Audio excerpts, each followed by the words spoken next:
Don't ruin your life. Separate for 6 months before divorce. I realize that there are committed couples who have been together for years, intend to stay that way, perhaps even have children, but who have never gotten married legally. They are included in this discussion. However, to avoid excess words that specifically include these folks, I'm going to use only the legal and religious words derived from marry, divorce, husband, wife, and so forth. If you don't have children, the main issues in a divorce will be property division and/or spousal support.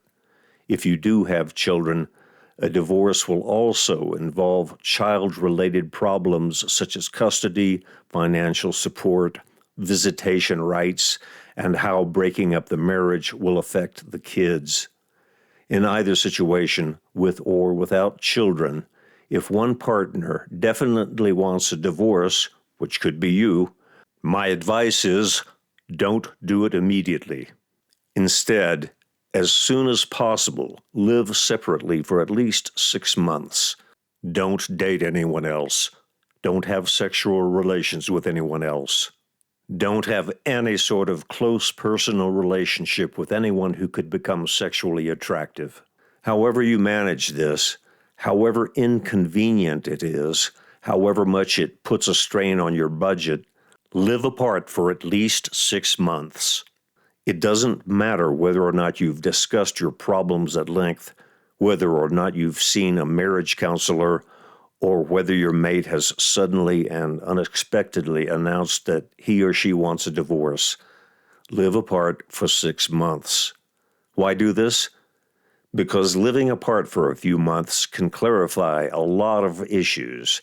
It can remind you of the good fundamental reasons you fell in love with each other, and that it's unlikely you'll find another person who meets your particular psychological and physical desires. There are countless cases in the United States alone where 2 people got married, divorced, and then later remarried. Considering what's at stake, separating and letting your emotions cool off for a few months to get a more objective view of the situation can't hurt. Setting aside cases where there is child abuse or spousal abuse, there is usually zero downside to separating for at least 6 months before making a decision on divorce, other than the temporary cost and inconvenience of moving into another dwelling. But there are several potential upsides. 1. If separation makes both of you realize that you share blame for your problems and both of you are willing to change, then you don't have to undo a divorce and get married again. You're already married. 2.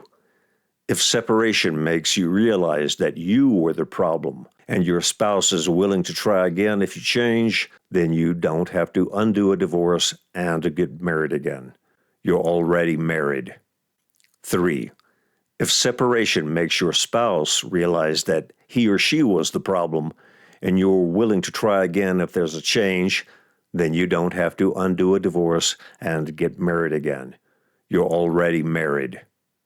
4. If you have children, separation can open your eyes to the major hassle of taking care of kids from 2 separate locations. It can be far more convenient, and likely far better for the children, to get back together and tolerate one another as best you can, and you might even work through your problems. 5. If living apart makes either partner realize that divorce is definitely the best thing, then you already have an emotional and physical head start on your way to permanent separation. 6. If separation makes you realize that the financial aspects of separating will make your life or both of your lives intolerable, then you won't have to recover from any economic trauma, including the cost of lawyers, that a divorce would have caused.